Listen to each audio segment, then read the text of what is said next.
Hi guys, and welcome to my YouTube channel.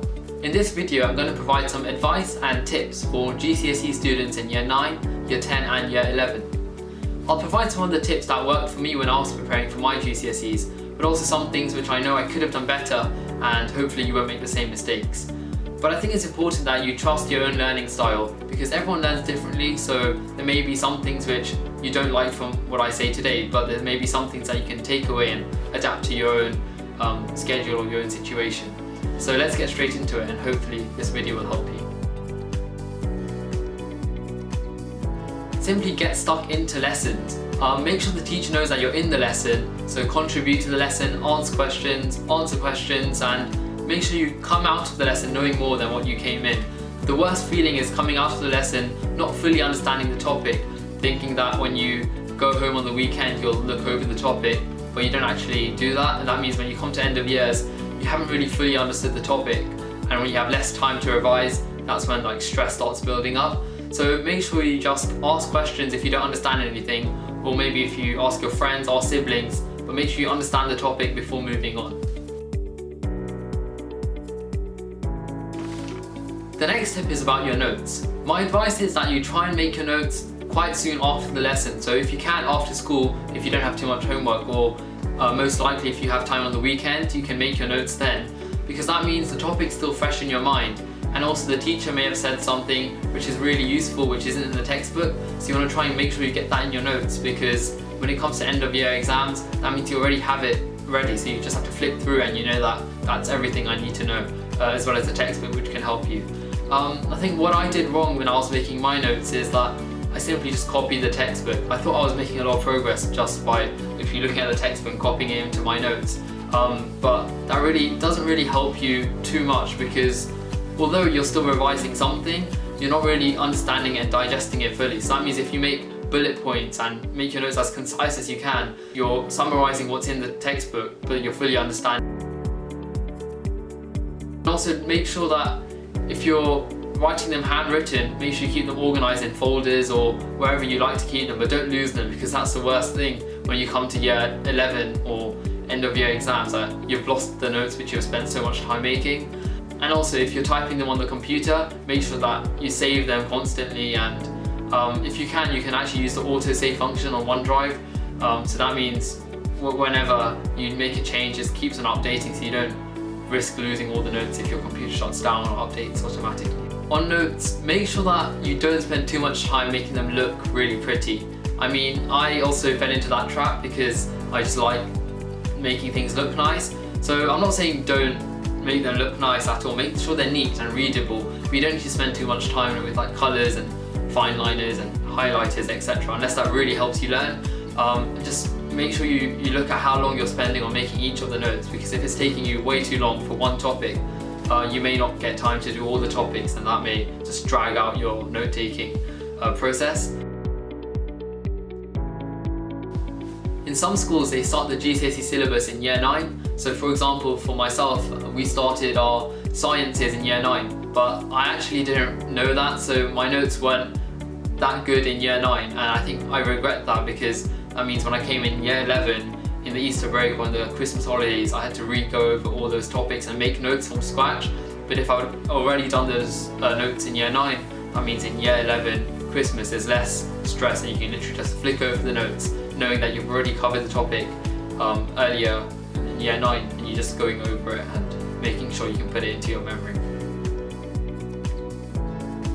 Right, so next we have actually working. So my advice is that when you work after school, you should try and spend, if you can, close to 2 hours or maybe 1 hour every day minimum, and any bonuses obviously better, because that means you're in the process of just getting into revising. And obviously in year 9 and year 10 you don't need to spend too much time, because you just don't really need to. But in year 11, once you need to spend maybe 3 hours one day if you have exams the next day, that's really important, and that'll help you for the exam the next day. The next tip is don't work too late into the night. Seriously, when you study up till maybe 2 AM one day, the next day you're just not going to have a great day. You'll be miserable the whole day, you won't be able to concentrate. And some people like studying really late if they have a test the next day, but I think what happens is that after, let's say, like 11 p.m, you're not really learning anything, you're just like half asleep. So you're telling yourself you're revising, but you're not really revising. So it's better to finish off at maybe 10 p.m. that day, put it close to and wake up a bit earlier the next day, because that means you're fresh in the mind and it's close to the test, so you can just cram last minute if you really need to. The next step is to try and get a comfortable study space, and I'll be doing a future video on my desk setup with my keyboard, my monitor and laptop, so you don't get distracted too easily. So make sure you keep your phone maybe downstairs, and when you're revising, you revise effectively. And if you do that, that means you can revise for a shorter period of time, but when you revise, you're revising really intensely. Make sure that you organise your desk and your school folders really neatly and tidily, so that means when you want to find it, it's all there and you don't have to waste time looking for a scrap piece of paper which you left in the bag, which is all crumpled up now. So keep it all tidy and keep them in one place if you can. So on a shelf if you can, keep all your folders and label them with your subjects. And as Benjamin Franklin says, that for every minute you spend on organising, an hour is earned.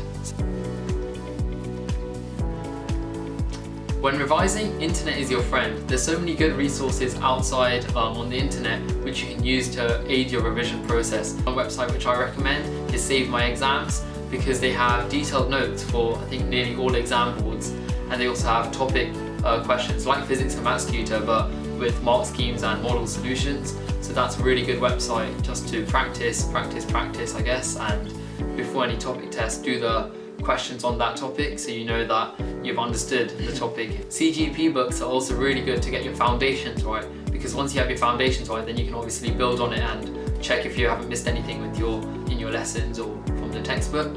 And finally we have Bites of Intelligence, which is my new website, and hopefully you can use that and you look at some courses. I'll be building and making some new courses on all my revision notes, and hopefully they can help you out. And if you have any questions or comments or anything, just leave them in the comment box below and I'll try and get back to you. So I mentioned earlier that you can use Save My Exams, so that's really important. Do past papers whenever you can. But what I like to do is I like to first get all my notes done, and then once I've done all my notes and I've understood the topic, then only do past papers, because I find it a bit demotivating to have like half of your notes done and then when you do the past paper you can't really answer all of them and you're just looking at the page like can't really do most of it. So finish your notes, then do some past papers and then mark them yourselves, and be honest with yourselves, because you don't really want to cheat yourself because it's just not going to help you in the long term. So just do it in roughly test conditions and mark it and see how long it took you. As you do more and more past papers, you'll get to know the style of the question, so when you come in the exam there's no surprises and you just know what to do. Finally, don't stress and enjoy Year 9, Year 10 and Year 11. They're going to be some of the great years of your life, and I've got to admit that Year 11 has so far been my favourite year, because it's really satisfying and motivating to actually get your past papers correct and mark them and see that you know more than what you actually tell yourself. And make sure you don't work too much, especially in Year 9 and Year 10. You don't want to stress yourself before you get to Year 11, because it's really not that bad, because if you do the work consistently and regularly, that means when you get to Year 11 you'll all be fine and you won't regret all the hard work you've done. Thank you for watching this video, and I really hope it's helped you out. If you have any questions, do put them in the comments box below and I'll try and reply as soon as I can. Happy revising and good luck.